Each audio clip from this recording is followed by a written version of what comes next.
నమస్తే, welcome to V3 news లక్ష్యం సమాజహితం. తెలంగాణ రాష్ట్రం సాధించుకున్న తర్వాత అటు తెలంగాణ ఉద్యమకారులు అలాగే తెలంగాణ కోసం కష్టపడ్డ ఎంతోమంది మేధావులు కూడా తెలంగాణ రాష్ట్ర సాధన కోసం ధ్యేయంగానే పనిచేశారు. ఈ నేపథ్యంలో కూడా తెలంగాణ రాష్ట్ర సమితి పార్టీ ఆవిర్భవించిన నాటి నుండి నేటి వరకు తెలంగాణ రాష్ట్రం ఏర్పడి తెలంగాణ రాష్ట్రం యొక్క పరిపాలన సాధించుకొని 10 ఏళ్ళు పాలన చేసినా కూడా నిరంతరం పార్టీ కోసం పనిచేస్తున్నటువంటి వ్యక్తి కొసనం వెంకటరెడ్డి. హైదనగర్ బీఆర్ఎస్ డివిజన్ ప్రెసిడెంట్గా పనిచేస్తూ పార్టీ ఏ పని ఇచ్చినా కూడా తన వంతు స్థాయికి మించి పనిచేస్తూ కూడా నిరంతరం అందుబాటులో ఉండే మనిషి కొసనం వెంకటరెడ్డి. ప్రస్తుతం ఈరోజు మనతో స్టూడియోకి వచ్చారు. వారిని ఈ 10 ఏళ్ల పాలనలో జరిగినటువంటి అభివృద్ధి గురించి కానీ 2001 నుండి 2025 వరకు ఉన్నటువంటి పరిస్థితుల గురించి అడిగి తెలుసుకుందాం. నమస్తే నగర్. నమస్తే మహేష్. బాగున్నారా? చాలా బాగున్నా. చెప్పండి అన్న, 25 సంవత్సరాల చరిత్ర కలిగినటువంటి తెలంగాణ ఉద్యమకారులు, అందులో మీరొకరు. నాటి నుండి నేటి వరకు ఈ పరిస్థితులు ఎలా ఉన్నాయి? ప్రధానంగా మీరు ఆనాడు ఉద్యమంలో చేరినటువంటి పరిస్థితులు కానీ, నేడు తెలంగాణ రాష్ట్రం సాధించుకున్న తర్వాత జరిగినటువంటి పరిణామాలు కానీ, ప్రస్తుతం ఉన్నటువంటి పరిణామాల గురించి మీ ద్వారా చెప్పండి. ఆనాటి పోరాటంలో తెలంగాణ రాష్ట్రం అనేది విద్యార్థి విభాగం నుంచే మనకు తెలంగాణ సపరేట్ అయితే మన నిధులు మనకు అన్నీ దక్కుతాయనే ఉద్దేశంతో చాలా చురుకుగా మా ముందున్నటువంటి గుంటకల్ల జగదీశ్వర్ రెడ్డి గారు కూడా కేసీఆర్కు అతి సన్నిహితంగా ఉండి ఆయన పోరాటం చేస్తుంటే వారికి నేను ఆకర్షితులయ్యాను. అవి విద్యార్థి దశలోనే మాది ప్రాపర్ సూర్యాపేట నుంచి ఐతనగర్ వచ్చాను. ఐతనగర్ వచ్చి ఒక బిజినెస్లో ఆడ చేసుకుంటూ ఎల్బీ నగర్ కాన్స్టిట్యూషన్లో కాచం సత్యనారాయణ ఇన్ఛార్జ్ ఉండే మేము ఒక 11 మంది డివిజన్ ప్రెసిడెంట్లో ఉంటే ఐతనగర్ డివిజన్ ప్రెసిడెంట్ చేసుకుంటూ రాష్ట్రం కొరకు అనేక ఇబ్బందులు పెట్టిండ్రు. ఆనాడు ఉన్నటువంటి కాంగ్రెస్ పార్టీ బయటికి వెళ్ళాలంటేనే ఒక పిడిగడు మంది బయటికి రావాలంటేనే భయపడేది, కేసులకు భయపడి. ఆయన అన్నిటిని తట్టుకొని కేసీఆర్ గారు ఢిల్లీలో ఉండి ఏ పిలిపించినా కానీ మన రాష్ట్రమే తెలంగాణ రాష్ట్రమే నా ధ్యేయంగా కేసీఆర్ గారు నిరాహార దీక్షతో కాంచి మొదలు పెట్టుకుంటే ఆనాడు నుంచి ఈనాడు వరకు కూడా పార్టీకి ఒక క్రమశిక్షణగా కార్యకర్తగా డివిజన్ ప్రెసిడెంట్గా అనేక సేవా కార్యక్రమాలు చేయడం జరిగింది. ఇప్పుడు ఉన్నటువంటి సిచ్యువేషన్ ఏంటంటే ఆనాడు అధికారం లేనాడు 10 సంవత్సరాలు పోరాటం చేసినాం మేము. మళ్ళీ అధికారం వచ్చిన తర్వాత 10 సంవత్సరాలు కూడా పోరాటం చేస్తున్నాం. సరే, ఇప్పుడున్న డివిజన్ కార్పొరేషన్లు అనేది 150 నుంచి ఇలా 300 కార్పొరేషన్లు అయినాయి. అయితే నేను అనేక సందర్భాల్లో కూడా కేసీఆర్ కానీ కేటీఆర్ గారు కానీ ఇటు జగదీశ్వర్ రెడ్డి కానీ వాళ్ళందరినీ ఆదర్శంగా తీసుకొని ప్రజలకు మనం ఏదో రకంగా సేవ చేయాలంటే మనకంటూ ఏదో ఒక పోస్టు కీలకంగా ఉంటే దానికి తోడు ప్రభుత్వం నుంచి వాళ్ళకు పేద ప్రజలకు మంచి చేయాలనే ఉద్దేశంతో మనం రాజకీయం అనేది వెన్నుకున్నాం. అనేక బిజినెస్లు కూడా చేసినాం కానీ బిజినెస్ల నుంచి కూడా రాజకీయంలోకి వచ్చినాం. ఎందుకంటే గౌరవ కేసీఆర్ గారు ఏంటంటే ప్రతిదీ కూడా ఒక తపన ఉండే.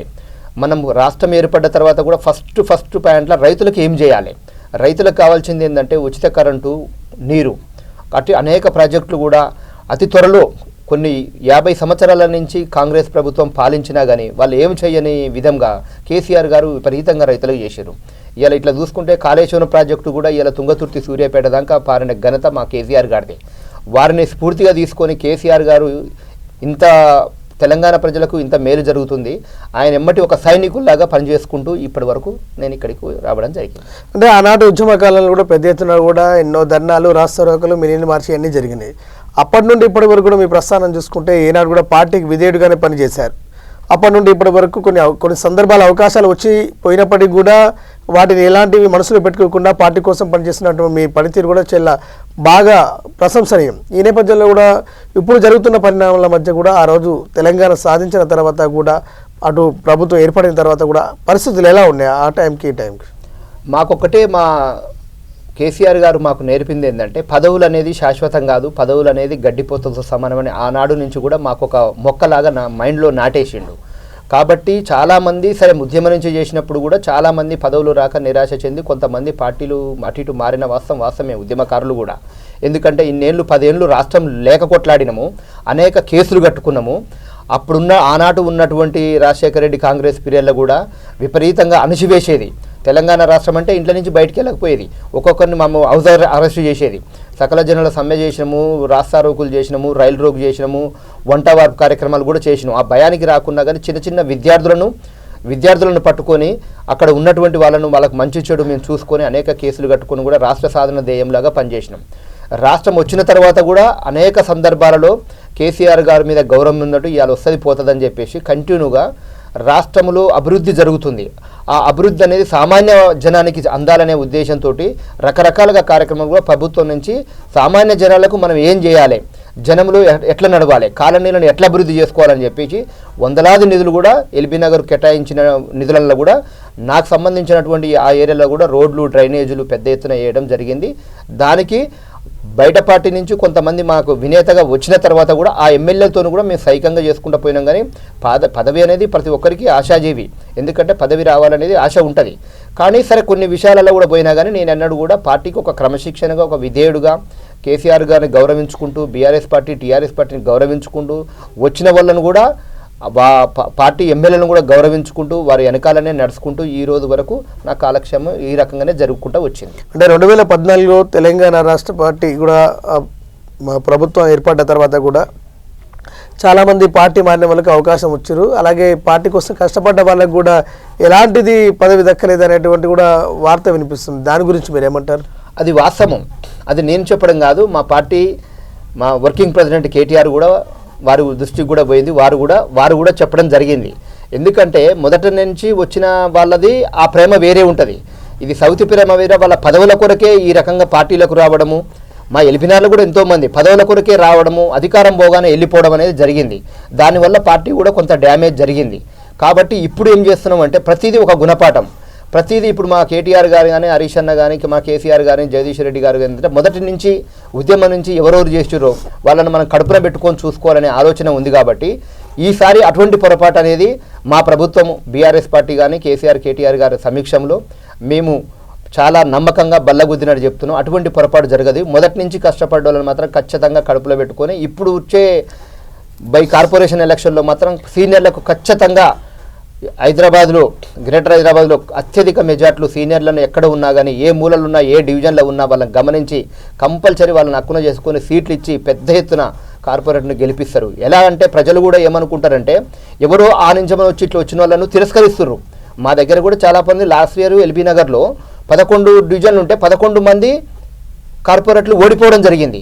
ఇది ఎట్లా జరిగిందని చెప్పి కేటీఆర్ గారు కేసీఆర్ దృష్టిలో కూడా పోయింది. అది ఎందుకు పోయిందంటే వీళ్ళు పదవులు అనేది మొదటి నుంచి కష్టపడ్డ వాళ్ళను పక్కకు పెట్టి ఎవరో అరుగు వచ్చినట్టుగా ఆ నిమిషంలో వచ్చి టికెట్లు తెచ్చుకొని కేసీఆర్ను చూసి ఓటేయాలంటే వాళ్ళు ప్రజలు జీర్ణించుకోలేకపోతారు. ఇవాళ 10-15 సంవత్సరాలు ఏ పార్టీ అనేది కాదు, కాంగ్రెస్ కానీ, బీజేపీ కానీ, టీఆర్ఎస్ కానీ, ఏ పార్టీ కానీ ఇవాళ మేము ఒక కొసనం వెంకటరెడ్డి అంటే కొసనం వెంకటరెడ్డి అని పేరు లేదాడ, ఒక టీఆర్ఎస్ వెంకటరెడ్డి అని ప్రతి ఇంటికి, ప్రతి గల్లీకి, ప్రతి కాలనీకి వెళ్ళిపోయింది. ఎందుకంటే ఆనాడు ఎత్తిన జెండా దించకుండా పనిచేసిండు ఈ బిడ్డ, మొదటి నుంచి కష్టపడ్డాడు పార్టీలు. కాబట్టి ఇలాంటి వాళ్ళకు అదే పార్టీ ఆదరించి టికెట్ ఇస్తే అత్యధిక మెజార్టీతో గెలిపిస్తారు, ప్రజలు కూడా ఆలకిస్తారు. ప్రజలు కూడా అరే ఇన్నేళ్ల తర్వాత 20 ఏళ్లకు ఒక చేతికి అందింది కదా ఈ కొసన వెంకటరెడ్డికి, ఖచ్చితంగా మేము కడుపున పెట్టుకొని చూసుకోవాలి, ఖచ్చితంగా ప్రతి ఓటు కూడా 100% గెలిపియాలనే ఉద్దేశం చూస్తారు తప్ప మళ్ళీ పదవుల కొరకే వచ్చిన వాళ్ళ లెక్క ఇతర పార్టీల నుంచి వచ్చిన వాళ్ళకి ఏంటంటే ప్రజలు ఏం గమనిస్తారంటే వీళ్ళు పదవుల కొరకే వచ్చిరు తప్ప సేవా కార్యక్రమం సేవ చేయడానికి రాలేదనేది మైండ్లో పడిపోయి వాళ్ళని తిరస్కరిస్తున్నారు. దానివల్ల గతంలో 11 సీట్లు మేము ఓడిపోవడం జరిగింది. ఇలాంటి పొరపాటు అక్కడ జరగదుగా. ఈసారి అత్యధిక సీట్లు ఎల్బీ నగర్లో మా ఎమ్మెల్యే గారు కూడా చాలా అనుభవస్తుడు, చాలా కాలనీలు కూడా అభివృద్ధి చేసిండు. కాబట్టి వారి ఆదేశాల మేరకు ఖచ్చితంగా మళ్ళీ అటువంటి పొరపాటు జరగకుండా సీనియర్లను గ్రహించి ఖచ్చితంగా సీట్లు ఇప్పించుకుంటాడు. భారీ మెజార్టీతో మా సుధీర్ అన్న ఆదేశాల మేరకు, సుధీర్ అన్న మా కేసీఆర్ గారి ఆదేశాల మేరకు బంపర్ మెజార్టీతో ఎల్బీ నగర్లో అన్నికన్నీ 100% బీఆర్ఎస్ పార్టీ గెలవడం, ఖచ్చితంగా ఎల్బీ నగర్లో జెండా ఎగిరేయడం ఖాయం. అంటే ముఖ్యంగా గత 10 ఏళ్ల పాలనలో కూడా పెద్ద ఎత్తున అభివృద్ధి సంక్షేమ కార్యక్రమాలు చేపట్టినటువంటి కేసీఆర్ గారు 2000 ఈ 3వ దఫాలో కూడా ఒక్కసారిగా దెబ్బతినడం ఏ విధంగా చూసుకోవచ్చు? అన్ని సంక్షేమ కార్యక్రమాలు చేపట్టారు, ప్రతి ఒక్కరికి అర్హులైన ప్రతి ఒక్కరికి లబ్ధి అందేలా ప్రయత్నాలు కూడా చేశారు. ఎందుకు ఇప్పుడు కాంగ్రెస్ ప్రభుత్వం రావడానికి గల కారణం ఏంటి? బీఆర్ఎస్ వైఫల్యం ఏమంటారు? వైఫల్యం ఏంటంటే మహేష్ గారు ఇప్పుడు మెయిన్ ఏంటంటే కేసీఆర్ గారు మీద ఎప్పుడూ ప్రజలు ఈ రోజు వరకు కూడా నిన్న కూడా చూసిర్రు. ఏది టీఆర్ఎస్ భవన్కి ఎంత జనం వచ్చారు. కేసీఆర్ గారి మీద ఎన్నడూ వ్యతిరేకత లేదు. కేసీఆర్ గారి మీద ఎప్పుడూ తెలంగాణ ప్రజలు వ్యతిరేకత. ఎందుకంటే తెలంగాణ రాష్ట్రం తెచ్చిన అంత మంచి పోస్టు, అంత మంచి ఘనత కేసీఆర్కి వచ్చింది. ఇలా రాష్ట్రం కొరకు అనేక సందర్భాలు గతంలో ఎంతోమంది పోరాటం చేసిర్రు, అది వాస్తవమే. కానీ తెలంగాణ ఇలా రాష్ట్రం వచ్చిందంటే కేసీఆర్ సాగు నోట్లే తలకాయ పెట్టి కేసీఆర్ తెచ్చిండు. కేసీఆర్ మీద వ్యతిరేకత లేదు. కావాల్సి ఉంటే ప్రజల నాడు ఏముంటుందంటే 2 సార్లు ఇక్కడ అవకాశం ఇచ్చినాం కదా, ఒకసారి ఆయన ఏదో కొత్త ఆయన వస్తుండు, ఏదో చేస్తామని చెప్పేసి మేము ఏది ఇస్తా అంటే దానికి డబల్ ఇస్తా అన్నాడు. 1,00,000 రూపాయలు అంటే 2 లక్షలు మాఫీ చేస్తా అన్నాడు. 2,000 పింఛన్ అంటే 4,000 ఇస్తా అని చెప్పేసి కొంతమంది కూడా అది కూడా ఎడ్యుకేషన్ ఉన్నటువంటి హైదరాబాద్ ప్రజలు వారి మాటలు ఏం నమ్మలేదు. సామాన్య జనం ప్రజలకి ఏముంటుంది, అయ్యో 1,00,000 2 లక్షలు మాపవుతుందా అని చెప్పి ప్రజలను మోసం చేసి చీట్ చేసి అధికారంలోకి వచ్చిండు తప్ప ఇవాళ ప్రజల ఏదో ఆదరణతోనే ఆయన రాలేదు. కాబట్టి సామాన్య జనం ఇప్పుడేం ఆలోచిస్తారు, అనవసరంగా పోయి ఆ పార్టీలో మేము అనవసరంగా ఏదో మాటలు కల్లిబల్లి మాటలను నమ్మినాం, ఎంత బాధపడుతున్నాం. ఇలా ప్రతి ఒక్క రియల్ ఎస్టేట్ బిడ్డ కానీ రైతు కానీ ఇక ఒక పండు ముసలి కానించి మొదలు పెట్టుకుంటే చిన్న పిల్లగాని కూడా ప్రతి ఒక్కరు సంక్షేమ పథకాలు అందుతలేవు. ఇవాళ అనవసరంగా మేము తప్పు చేసినాము, మా సారి ఎక్కడున్నా మళ్ళీ మా కేసీఆరే కావాలి, మళ్ళీ తెలంగాణ రాష్ట్రం తెచ్చినట్టు జాతిపిత లాంటి కేసీఆరే కావాలని కోరుకుంటుండు. కాబట్టి ఇప్పుడు ఏ ఎలక్షన్ ఎనీ టైం ఎక్కడ పెట్టండి 100% బీఆర్ఎస్ పార్టీ, ఎక్కడ కూడా జడ్పీటీస్ పెట్టండి, ఎంపీటీస్ పెట్టండి, కార్పొరేషన్ పెట్టండి, ఎక్కడ కౌన్సిలర్ పెట్టండి, ఎక్కడనైనా కానీ అత్యధిక మెజార్టీలు వస్తాయి. మొన్న ఇదే దేశము మా కారు బొమ్మ లేకున్నా కానీ సర్పంచులు పొల్లు గెలుచుకుని మేము రావడం జరిగింది. ముఖ్యంగా కాంగ్రెస్ నాయకులు అయితే అంటున్నారు మార్పు పేరిట మేము 6 గ్యారెంటీలు తీసుకొచ్చాం, 6 గ్యారెంటీలను వాటిని కూడా అమలు చేసే ప్రయత్నం చేస్తారు. బీఆర్ఎస్ కానీ ఏ పార్టీ కానీ వచ్చే ప్రయోజనమే లేదు, వాటి ప్రసక్తి లేదని కూడా పెద్ద ఎత్తున కాంగ్రెస్ నాయకులు అంటున్నారు. కాంగ్రెస్ పార్టీ వాళ్లకు ఫస్ట్ క్రమశిక్షణగా ఉండాలండి. ఒక సీఎంను గౌరవించలేని మంత్రులు ఉన్నారు అక్కడ. కాంగ్రెస్ పార్టీ అనేది ఏ పొద్దరికైనా కానీ అది ఇక్కడ కాదు, ఢిల్లీలో ఎవరిని పెడితే ఏ నిమిషంలో ఏది చెప్తే గది ఉంటుంది. ఇది ప్రాంతీయ పార్టీ అనేది కేసీఆర్ గారు బాసు, కేసీఆర్ మేము ఆ రకంగా ఉన్నాడు ప్రాంతీయ పార్టీ. కాబట్టి తెలంగాణలో ఇలా ఈ రకంగా ఇలా ఎల్బీ నగరే నిదర్శనం తీసుకుందాం. ఎన్ని నిధులు, ఎంత ట్రాఫిక్ జాము కాకుండా ఎంత ఉంది. ఒకనాడు గడ్డన్నారము సమ్మర్లో మ్యాంగో సీజన్ వచ్చిందంటే కార్ బండికి అవతలికి పోకపోయేది. ఇలా ఎన్ని స్కైల్వేలు కట్టిండు, ఎంత అభివృద్ధి అయింది. కేటీఆర్ గారికి మంచి నాలెడ్జ్ ఉంది హైదరాబాద్ మీద, ఖచ్చితంగా డెవలప్ బాగా చేసిండు.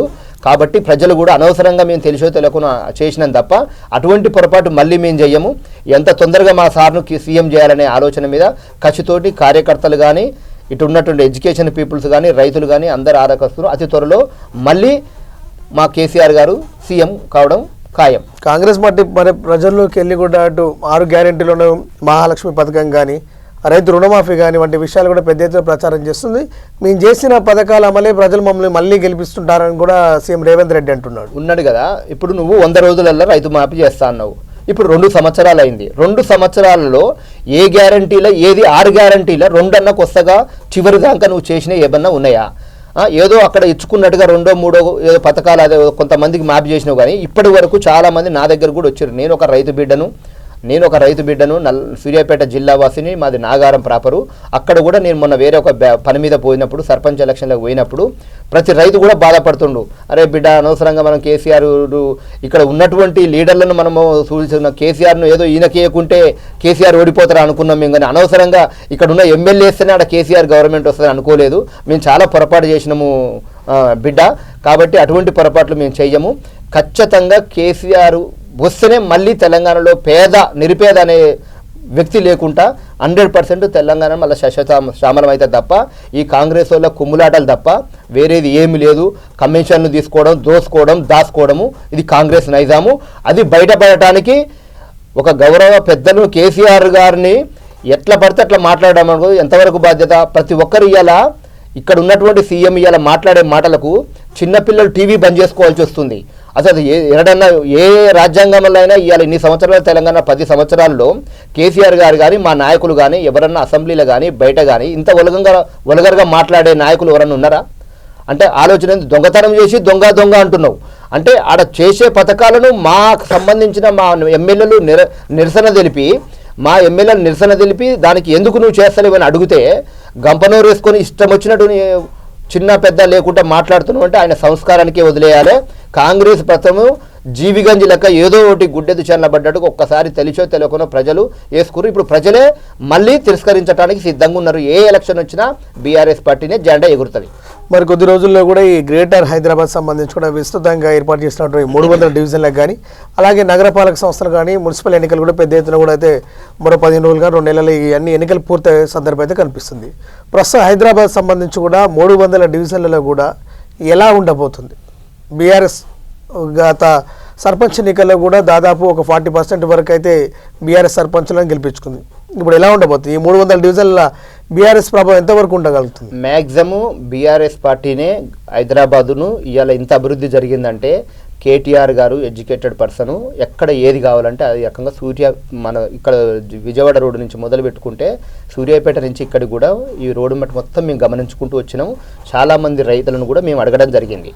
మళ్ళీ సారే కావాలి కారే కావాలి తప్ప ఇలాంటి నాయకులు వస్తే ఈ హైదరాబాద్లో ఇప్పటికీ 2 సంవత్సరాలు అయింది. గీడ ఒకటి 100 పడుగుల హాస్పిటల్లో గీడ ఒకటి మొదలు పెట్టినాం. అలా మేము ఉన్నప్పుడు ఎంత ఫాస్ట్గా జరిగింది, ఈ రోజు వరకు కూడా పెండింగ్ ఉంది. మొన్న మా హరీష్ రావు గారు వచ్చి ప్రెస్ మీటింగ్ పెట్టి ఈ పనులు ఎందుకు ఆగినాయని చెప్పి నిలదీసి అడిగేంతవరకు కూడా పనులు స్టార్ట్ కాలేదు. అదే ఇదే అధికార పార్టీ టీఆర్ఎస్ ఉంటే ఇవాళ సామాన్య జనానికి ఎన్నో యాక్సిడెంట్లు అవుతున్నాయి. సూర్యాపేట నల్లగిండు వచ్చిన రోడ్ల మీద వచ్చేటోళ్ళకు ఉంది. ఇవాళ సూపర్ స్పెషాలిటీ హాస్పిటల్ ఉడితే నెంబర్ 1 వైద్యము పేదోళ్ళకి ఇవాళ అందేది. ఎంత బాధపడుతుర్రు ఇవాళ. ఇలా అదే గవర్నమెంట్ ఎంత మంచిగా చేస్తూ ఇవాళ ఎక్కడి పనులు అక్కడనే ఏ సబ్బెండ జనం వర్గాలు కూడా ఎవరికి ఏం పని చేస్తలేరు. ఏ పొద్దుడికి ఇచ్చేస్తాం అది చేస్తాం మాటలు చెప్పు తప్ప చేతల కాడికి వస్తాకే కాలు గడప దాటలేదనే ఉద్దేశం ఉంది. కాబట్టి ఈ గ్రేటర్ హైదరాబాదులో ఖచ్చితంగా ఎదురు దెబ్బ కాంగ్రెస్ పార్టీకి సావు దెబ్బ కొట్టడం ఖాయం. ప్రజలు ఎప్పుడు పెడతారనే ఎలక్షన్ అంటే దానికి భయానికే అసలు పెడతారా పెట్టడనే ఉద్దేశం కూడా ఇంకా అయోమయంలో ఉన్నది గవర్నమెంట్. అంటే ముఖ్యంగా మనం చూసుకుంటేనా రాత్రికి పార్టీ మారిన వాళ్ళకు అంటే నిత్యం పదవిలో వండుకుంటా ఆ పార్టీ సీట్ ఇవ్వకపోవడం వల్ల రాత్రికి ఈ కండు వేసుకోవడం ఆ కండు వేసుకోవడం వ్యక్తులకు కూడా ప్రియారిటీ గతంలో జరిగింది. ఈ నేపథ్యంలో 25 సంవత్సరాలుగా ఈ తెలంగాణ ప్రభుత్వంలో కేసీఆర్కి అండగున్నటువంటి కొంతమంది వ్యక్తులకు కాదని రాత్రి దిగొచ్చిన వాళ్ళకి సీట్లు ఇచ్చే అవకాశం ఉంటుందా? మళ్ళీ గతంలో జరిగిన తప్పిదం మళ్ళీ ఏమైనా జరగబోతుందా? 100% పునరావృతం అనేది గతంలో ఒకసారి జరిగింది. మళ్ళీ అటువంటి పొరపాటు ఖచ్చితంగా జరగదు. మొదట నుంచి ఎక్కడనైతే పార్టీలో ఉన్నాడో నా ఉద్దేశం కూడా ఏంటంటే గత పార్టీలో ఒక పదవి రావాలన్నా ఏది రావాలన్నా మినిమం ఒక 10-15 ఏళ్ళు పనిచేయాలి. చేసేస్తే ఆ క్రమశిక్షణ గల లీడర్ అని చెప్పేసి ప్రజల కాడికి పోతే అరే పలానా ఆయన టీఆర్ఎస్ అనేది పడాలి. అందులో నుంచి ఇళ్ళకు వస్తే ఈయన టీఆర్ఎస్ఆ బీఆర్ఎస్ఆ కాంగ్రెసా ఏ ఓటుకేయాలని ప్రజలు కూడా కన్ఫ్యూజ్ అవుతారు. ఖచ్చితంగా ఈసారి కేసీఆర్ గారు మంచి నిర్ణయం తీసుకుంటాడు. సీనియర్లకు పట్టం కడతాడు. అత్యధిక మెజార్టీతోటి ఎల్బీనగర్లో మేము కార్పొరేటర్లు పోయినసారి జరిగిన పొరపాటు ఈసారి జరగదని నేనైతే నా వ్యక్తిగతంగా అభిప్రాయం. జరగదు. 100% సీనియర్లకు ఎక్కడ ఉన్నా దోలాడుకొచ్చి 100% టికెట్లు ఇవ్వడం ఖాయము. అత్యధిక మెజార్టీతో గెలవడం ఖాయము. కాంగ్రెస్కి అయితే ఇక్కడ చెల్లుబాటు కాదు. ఎందుకంటే కాంగ్రెస్ ఈ 2 సంవత్సరాలలో కూడా ఎక్కడ కూడా ఒక తట్టెడు మట్టి పోసింది లేదు, ఎక్కడ నిధులు వచ్చింది లేదు. వాళ్ళ కాంగ్రెస్ ఎమ్మెల్యేలే అంటుర్రు మాకు నిధులు వస్తలేవు చేస్తలేవు అని చెప్పేసి వాళ్ళే మొత్తుకుంటున్నారు. అంటే ముఖ్యంగా తెలంగాణ ఉద్యమం తర్వాత కూడా ఇటు బీసీ ఉద్యమం కూడా మనం పెద్ద ఎత్తున చూస్తున్నాం. గత ప్రభుత్వం కామారెడ్డి బీసీ డిక్లరేషన్ ఇచ్చిన తర్వాత కూడా కోర్టులు కొన్ని ఆంక్షలు పెట్టి దాన్ని ఆపడం జరిగింది. పాత పద్ధతిని కొనసాగించే పద్ధతి జరిగింది. ఇప్పుడు అటు చట్టానికి సంబంధించి కాకుండా బీసీలో ఉన్నటువంటి రూల్స్ కాకుండా ఇప్పుడు బీఆర్ఎస్ ప్రభుత్వం బీసీలకు న్యాయం చేస్తుందా చేయదా? కరెక్ట్ మాట్లాడినావు మహేష్. ఈ విషయము నా మనసులో కూడా ఉంది. కరెక్ట్ వచ్చినావు. 100% నేను ఏమంటున్నంటే బీసీలను మేము గౌరవిస్తాము. 100% దాంట్లో తిరుగులేదు. అయితే ఇక్కడ ఏం జరుగుతుందంటే బీసీ ఉద్యమం అనేది వచ్చినప్పుడు వాళ్లకు సమన్యాయంగా రిజర్వేషన్ ప్రకారం బీసీ కానీ ఎస్సీ కానీ ఎస్టీ కానీ వస్తే వాళ్ళ స్థానంలో 100% వాళ్ళు చేయాలి. కానీ జనరల్ సీట్ వచ్చినప్పుడు మాత్రం జనరల్లో మాత్రం ఓసీ వాళ్ళు చేయాలనేది నా వ్యక్తిగత అభిప్రాయం. ఎందుకంటే వాళ్ళకు ఉన్నటువంటి రిజర్వేషన్లో వాళ్ళకు ఎక్కడ సీట్ వస్తే వాళ్ళు చేయొచ్చు. ఇప్పుడు ఎగ్జాంపుల్గా అస్సినాపురం వచ్చింది, ఎస్టీ అయింది, అక్కడ ఉన్న ఎస్టీ కార్పొరేటర్గా పోటీ చేయడం జరిగింది. బీసీ వచ్చిన కాడ బీసీనే చేయాలి. కానీ జనరల్ వచ్చిన కాడ మాత్రం ఖచ్చితంగా ఓసీకే 100% పార్టీ బీఫామ్ ఇస్తుంది. 100% జనరల్కు ఓసీ వాళ్ళకే టికెట్ ఇవ్వాలనేది నా వ్యక్తిగత అభిప్రాయం. పార్టీ కూడా ఇప్పుడు అదే ఆలోచనలో ఉండదు. 100% గెలుస్తాం. అంటే గతంలో కూడా జిహెచ్ఎంసీకి సంబంధించి కూడా మీ పార్టీ అప్పటి అభ్యర్థి బొంతురామన్ కూడా బీసీ అభ్యర్థి కాబట్టి ఒక వేరొక అవకాశం ఉండొచ్చు ఇప్పుడు ఈ ఎన్నికల్లో కూడా. ముఖ్యంగా ఈ 25 సంవత్సరాలుగా జగదీష్ రెడ్డి గారి సారథ్యంలో కానీ అలాగే స్థానికంగా ఉన్నటువంటి ఎల్బీనగర్ నియోజకవర్గ సుధిరెడ్డి సమక్షంలో కానీ కాచన సత్యనారాయణ గారితో పాటు జరిగినటువంటి ఉద్యమంలో కూడా పెద్ద ఎత్తున పోరాటం చేశారు. ఈ నేపథ్యంలో గత 25 సంవత్సరాలుగా కొసనం వెంకటరెడ్డి అనే పేరు హైదనగర్లో కానీ ఎల్బీనగర్లో కానీ ఎవరు చెప్పినా గుర్తుపడతారు. ఏనాడు మీరు పదవులు ఆశించలేదు. 2 సార్లు పదవుల కోసం పోటీ పడ్డా కూడా ఆ పార్టీ యొక్క సిద్ధాంతాల ప్రకారం అప్పుడున్నటువంటి సమీకరణ నేపథ్యంలో కూడా మీరు వెనకడిగి వేసి పార్టీ కోసం పనిచేసినటువంటి సందర్భాలు ఉన్నాయి. ఇప్పటి వరకు మరి 300 డివిజన్ల పునర్వ్యవస్థీకరణ జరిగినటువంటి ఈ అంశంలో కూడా కొసరం వెంకటరెడ్డికి అవకాశం వస్తుందా, పోటీ చేస్తారా? ఇవ్వకపోతే ఒకవేళ ఏ విధంగా ముందుకెళ్లే ప్రయత్నం చేస్తారు మీరు? కరెక్ట్ మాట్లాడారు మహేష్. నేనేమంటున్నానంటే ఇప్పుడు ఈ డివిజన్లు కూడా మనకు పెరిగినాయి. ఎగ్జాంపుల్గా నేను ఐతనగర్ డివిజన్లో ఫస్ట్ టైం కార్పొరేటర్గా 100% నేను రేస్లో ఉన్నా. సరే, అది ఏదో వీక్వేషన్లను దానికో దీనికో దాన్ని ఒకసారి త్యాగం చేసినాం. రెండోసారి కూడా మన్సూరాబాద్ డివిజన్ నుంచి కూడా నేను రేస్లో ఉన్న నామినేషన్ కూడా వేయడం జరిగింది. సరే, మా గౌరవ ఎమ్మెల్యే గారు సుధీర్ రెడ్డి గారు ఆదేశాల తరను కేటీఆర్ గారు జగదీశ్వర్ రెడ్డి గారిని గౌరవించుకుంటూ ఒక పార్టీ క్రమశిక్షణగా నెక్స్ట్ ఇంకొకసారి అవకాశం వస్తుంది. సరే, ఆయన ఏదో ఏజ్డ్ పర్సన్ ఉన్నాడు, అవతల పర్సను ఈ ఒక్కసారి కాబట్టి 2 సార్లు ఛాన్స్ ఇచ్చినావు కదా, నువ్వు ఇవ్వకుని కాబట్టి 3ఓసారి ముచ్చటగా నీకు 100% వస్తుంది, లేకపోతే ఏదైనా నామినేటెడ్ ఫిలప్ చేస్తామని చెప్పి రిక్వెస్ట్ చేసే మా మిస్సెస్ కూడా ధనలక్ష్మి మహిళా ప్రెసిడెంట్ ఎప్పుడు ప్రజలకు నిరంతరం సోషల్ సర్వీస్లో పనిచేస్తుంటుంది. ఇద్దరం ఏకంగా కూడా అన్న ఒకసారి పోయింది 2 సార్లు పోయిందంటే 100% నెసెసరీ మేము టికెట్ ఇస్తాను కమిట్మెంట్తో మేము పనిచేసినాం. వారి పార్టీ ఆదేశాల మేరకు కేటీఆర్ గౌరవం మీద, కేసీఆర్ గౌరవం మీద ఇదే లోకల్ శాసనసభ్యులు దేవిరెడ్డి సుధీర్ రెడ్డి గారిని గౌరవించుకుంటూ నామినేషన్ మేము విత్డ్రా చేసుకున్నాం. మళ్ళీ అదే అభ్యర్థికి మేము ప్రయత్నం చేసి 100% గెలుపు కొరకు ఉన్నది. ప్రతి స్థానిక ఎమ్మెల్యే ఎలక్షన్లు కానీ, ఎంపీ ఎలక్షన్లు కానీ, కార్పొరేషన్ ఎలక్షన్లు కానీ, ఎనీ టైం ఏ ఎలక్షన్లో కూడా సర్వం మేము ఇటు ఫ్యామిలీతోటి, ఇటు మా మిసెస్ కానీ, ఇటు నేను కానీ మా పార్టీ ఆదేశాల మేరకు ఎవరు టికెట్ ఇస్తే వాళ్ళ గెలుపు కొరకు నిరంతరము కష్టపడి పనిచేసుకున్న వ్యక్తులను తప్ప రాలేదనేది ఏం లేదు. ఇప్పుడు మాకు ఒక ఆలోచన ఏంటంటే డివిజన్లు పెరిగినాయి. ఇప్పుడు మా కాలనీలో ఉన్నటువంటి ఇది లెక్చరర్స్ కాలనీ 47 డివిజన్ అయింది. నా ఇల్లు కూడా లెక్చరర్స్ కాలనీలో ఉంటుంది. ఆ కాలనీలో నేను గతంలో ప్రెసిడెంట్గా చేసిన, టెంపుల్ వైస్ ప్రెసిడెంట్గా చేసిన, ట్రెజరర్గా చేసిన, అనేక సంక్షేమ పథకాలలో కూడా నేను అక్కడ కోవిడ్లప్పుడు కూడా చాలా వరకు ఎక్కడికి వచ్చినా కానీ బాటసార్లకు కూడా మంచి చెడు చేసుకుంటూ పోయినా. ప్రతి కాలనీలో కూడా ప్రతి ఒక్కరిని కూడా నన్ను పేరు పెట్టి పిలవగలుగుతారు. అరే, మా వెంకటరెడ్డి వచ్చిండు, ఈ రోడ్డుకి ఇట్లా సంగతి ఎమ్మెల్యే గారిని తీసుకొచ్చిండు, ఈ రోడ్ వేపిస్తాడు, ఈ నిధులు తీసుకొచ్చిండు, చేసిండు అనేది ఉంది. ఈ 10 సంవత్సరాలలో కూడా విపరీతమైన ఫండ్స్, ఎక్కడ లేని ఫండ్స్ మా ఎమ్మెల్యే గారు కేసీఆర్కు చాలా దగ్గర కాబట్టి 100% నిధులు తెచ్చిండు, కాలనీని మంచి అభివృద్ధి చేసినాము. 100% నేను ఒక సీనియర్గా 100% లెక్చరర్స్ కాలనీ 47 డివిజన్ నుంచి ఈసారి 100కు 200% 2 సార్లు త్యాగం చేసిన కాబట్టి అది పార్టీకి 100% గ్రహిస్తుంది. ఈసారి టికెట్ మనదే, గెలుపు మనదే. బంపర్ మెజార్టీ తోటి 300 డివిజన్లో కూడా అత్యధిక మెజార్టీ వచ్చేది 47 డివిజన్ కొసరం వెంకటరెడ్డి గెలుపు ఖాయం ఈసారి. అయితే మరి మీరు పోటీ చేస్తా అంటున్నారు, విజయం కావాలంటే, గెలుపు కావాలంటే డబ్బులు కావాలి. మీ దగ్గర డబ్బులు ఉన్నాయన్నా? మరి మహేష్ గారు, డబ్బులు అనేది కొన్ని దిక్కులనే పనిచేస్తాయి. అంటే నేను అనే మాట ఏంటంటే 25 సంవత్సరాలుగా మీరు సేవా కార్యక్రమాలు చేసుకుంటా తెలంగాణ ఉద్యమంలో నాటి నుండి నేటి వరకు కూడా ఎన్నో విధాలైన ఖర్చులు పెట్టుకొని జీవన ప్రస్థానం కొనసాగిస్తూ ఉన్నారు. ఇప్పటివరకు తెలంగాణ ఏ ఉద్యమకారుడు కూడా ఈ పార్టీ వచ్చినా కూడా ఈ ఆస్తులు కూడా పెట్టుకున్న సందర్భం అయితే కనిపించట్లేదు. కేవలం పార్టీ మారి వచ్చి పదవులు అనిపించిన వాదే వాళ్ళు ఏం చేసుకున్నారో వాళ్ళకి తెలియదు. కానీ తెలంగాణ రాష్ట్రం కోసం కృషి చేసిన ప్రతి ఒక్క ఉద్యమకారుడు కూడాకి అన్యాయం జరిగింది. ఆర్థికంగా, అటు సామాజికంగా, పదవులలో కూడా అన్యాయం జరిగింది. ఇప్పుడు మీరు పోటీ చేస్తారు, డబ్బులు కావాలి, ఎలా మరి? నేనేమంటున్నా అంటే, వాళ్ళు ఒక ఉద్యమ బిడ్డగా కేసీఆర్, కేటీఆర్ గారి బాటలో ఇన్ని సంవత్సరాలు సీనియర్గా నేను నడిచిన కాబట్టి అవతలోళ్ళ కంటే నాకు చాలా తక్కువ ఖర్చుతో నేను బయటపడతా. ఎందుకంటే 100% ప్రజలు నన్ను ఆదరిస్తారు. ఈ రకంగా పలానోడు ఇన్ని సంవత్సరాల నుంచి పని దొరక ఒక్కొక్కసారి అవకాశం టికెట్ ఇచ్చారు కాబట్టి ప్రజలు కడుపున పెట్టుకొని చూస్తారు.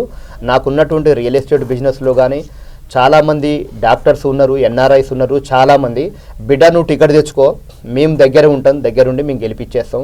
నువ్వు ప్రతి ఇంటికి వచ్చి నువ్వు డబ్బులు ఇవ్వడం ముచ్చట కాదు, నీ జేబుల 10,000 డబ్బులు నీ జేబుల 10,000 పెట్టి మేమంతా ఒక సైన్యంలాగా నిలబెట్టి ఖచ్చితంగా నేను గెలిపిస్తావు. ఎందుకంటే ఆనాడు ఉద్యమం చేసినాడు 10 సంవత్సరాలు చేసినావు, ఇవాళ అధికారం ఉన్ననాడు కూడా 10 సంవత్సరాలు పార్టీలో ఎన్నో పదవులు వచ్చినాయి పోయినాయి దాంట్లో. కానీ నువ్వు ఏం ఆశించకుండా ఈ కార్పొరేటర్ అనేది గత 20 సంవత్సరాల నుంచి నేను చిరకాల కోరిక కాబట్టి సారు కేసీఆర్ గారు, కేటీఆర్ గారు, మా ఎమ్మెల్యే గారు బీఫామ్ ఇస్తే 100% ప్రజలు దగ్గరికి నేను పోతా, డోర్ టు డోర్ తిరుగుతా. నా సమస్యలు, నా బలము, నా బలహీనత అన్ని ప్రజలకు వాళ్ళకి తెలుసు. 100% నన్ను కడుపులో పెట్టుకొని చూసుకుంటారు. మేము అంతో సుదీర్ఘంగా మేము రెడ్డి బిడ్డలమే. మంచో చెడో ఒక రియల్ ఎస్టేట్ వ్యాపారం ఉంది నాకు, తెలంగాణ నేచురల్ గ్రానైట్ షాప్ ఉంది. నాకున్న నిధులు నాకున్నాయి.